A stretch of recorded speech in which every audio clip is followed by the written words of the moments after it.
Muy buenas tardes a todos y bienvenidos a otro vídeo de máquinas eléctricas. Hoy vamos a hacer el problema 4 de máquinas de corriente continua. En concreto, el enunciado dice lo siguiente: tenemos un motor serie que absorbe 40 amperios a 250 voltios girando a 700 revoluciones por minuto. Es decir, tenemos un motor de corriente continua que está conectado a 250 voltios, a esta tensión absorbe 40 amperios y gira 700 revoluciones por minuto. A esta conexión conectamos en paralelo una resistencia de mismo valor que el devanado serie. El conectar la resistencia en paralelo con el devanado serie lo que hace es que el par resistente aumente para esta configuración un 50%, es decir, tengamos 1,5 veces el par resistente anterior. Suponemos que la máquina está no saturada y el flujo por polo es directamente proporcional a la corriente. Los datos para el circuito equivalente corresponden a que la resistencia inducido son 0,15 ohmios, la resistencia serie son de 0,10 ohmios y la caída de tensión para las escobillas es de 2 voltios. Este es el circuito equivalente, sin tener en cuenta la resistencia en paralelo. El devanado de excitación está en serie, por eso es motor serie. Correcto, está en serie, simplemente es una única malla, no tenemos aquí dos mallas como es habitual. Simplemente tenemos aquí el motor, la fuerza electromotriz del motor, la caída de tensión en la resistencia del inducido, la caída de tensión en escobilla, esto es V, la tensión en bornes de la máquina, que es V, la corriente que absorbe, que es I, que coincide con la corriente de excitación y la corriente del inducido porque es una única malla.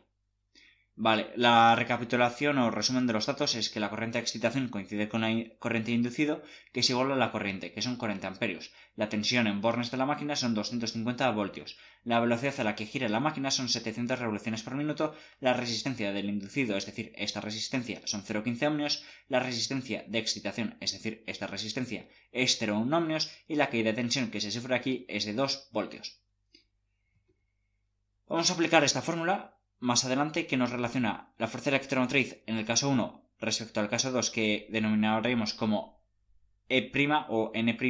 Por tanto, la velocidad prima para el segundo caso corresponde a la fuerza electromotriz prima por N entre E.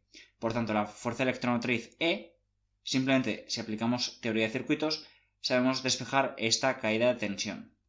La fuerza electromotriz E es la tensión que tenemos en bornas menos la caída de tensión que tenemos en la resistencia de inducido y la resistencia de excitación. Como están en serie, forman una única malla, es una corriente que recorre estas dos, por tanto la corriente que recorre a las dos por la resistencia del inducido más la resistencia de excitación, menos la caída de tensión en las escobillas, que esto sube. Por tanto, 250 voltios menos 40 por 0,15 más 0,1 menos 2, que nos da una fuerza electromotriz para el caso 1 de 238 voltios. Para este caso, aunque no nos lo piden, también vamos a calcular el par que tenemos. El par para una máquina eléctrica es potencia entre velocidad angular, que es lo que tenemos aquí. E por I entre 2pi por n entre 60. Conocemos n, conocemos e y conocemos i. Por tanto, el par para este caso son 238 voltios por 40 amperios entre 2pi por 700 revoluciones por minuto entre 60, que nos da un par inicial o par como motor en caso 1 de 129,87 Nm. En este caso lo que vamos a añadir es una resistencia en paralelo de mismo valor que RE y nos piden la nueva velocidad y la nueva corriente absorbida, es decir, esta corriente prima. Por tanto, el circuito es igual, simplemente la corriente prima, como es un divisor de corriente con dos resistencias iguales, por tanto se divide I' medios, se va a la mitad por cada resistencia. Aquí tenemos I' y tenemos la misma situación que antes. Volvemos a tener la tensión en bornas, que eso no cambia. Vale, en este caso E' es V menos I, la corriente absorbida prima, por RI más R más 2V. Esto no cambia.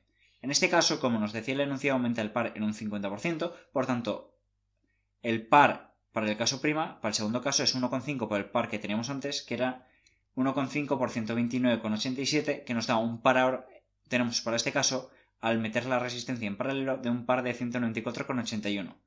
O sea, hemos aumentado considerablemente el par. Entonces, para despejar la velocidad, la vamos a despejar de la fórmula del par, porque en el caso anterior conocíamos n, pero en este caso no conocemos n', pero para poder despejar n' necesitamos conocer la e' y la corriente prima. Por tanto, vamos a calcular los otros dos parámetros. Sabemos que el flujo corresponde a K por la corriente de excitación, que el par también se puede expresar como C2 por el flujo por la corriente de inducido. Como el flujo es K por IE, vamos a sustituir, por tanto, C2 por el flujo, sustituimos el flujo de esta expresión, que es K por IE, por la corriente del inducido, que me había equivocado. Esto es K' por I al cuadrado, que es K' por cuadrante al cuadrado. La única incógnita es I'. Por tanto, de aquí despejamos I'.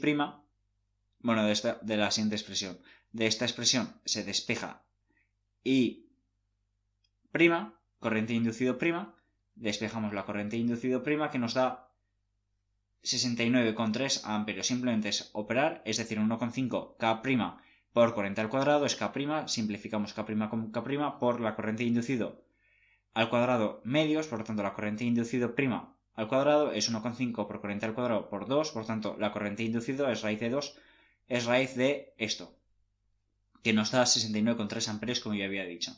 Por tanto, del par anterior hemos calculado la corriente prima, necesitamos obtener N' y la fuerza electromotriz E' la podemos despejar a partir del circuito equivalente, es decir, es la caída de tensión o fuerza electromotriz que tenemos aquí, E'. Entonces, a partir de la teoría de circuitos es la tensión en bornas 250 voltios menos la corriente que atraviesa la malla, que son 69,3 amperios que acabamos de despejar, por todas las resistencias que atraviesa. La resistencia del inducido más el paralelo que será 0,05. ¿Por qué? Porque son dos resistencias en paralelo del mismo valor de 0,1, por tanto el paralelo será 0,1 medios. Menos la caída de tensión en las escobillas nos da una E' para el segundo caso de 244,53 voltios. A partir de la fórmula del par, que corresponde con la tensión E, la fuerza electromotriz E por la corriente absorbida entre 2pi n entre 60, conocemos el par, conocemos E', conocemos I', 2pi y 60 también lo conocemos, desconocemos N'. Por tanto, de esta expresión simplemente despejamos N', que es 244,53 por 700 entre 238, nos da que la N' es el 719,25 rpm. Es decir, hemos pasado de una velocidad de 700 rpm a 719,25 rpm y hemos aumentado el par en un 50%. Y con esto hemos terminado el ejercicio. Hasta luego.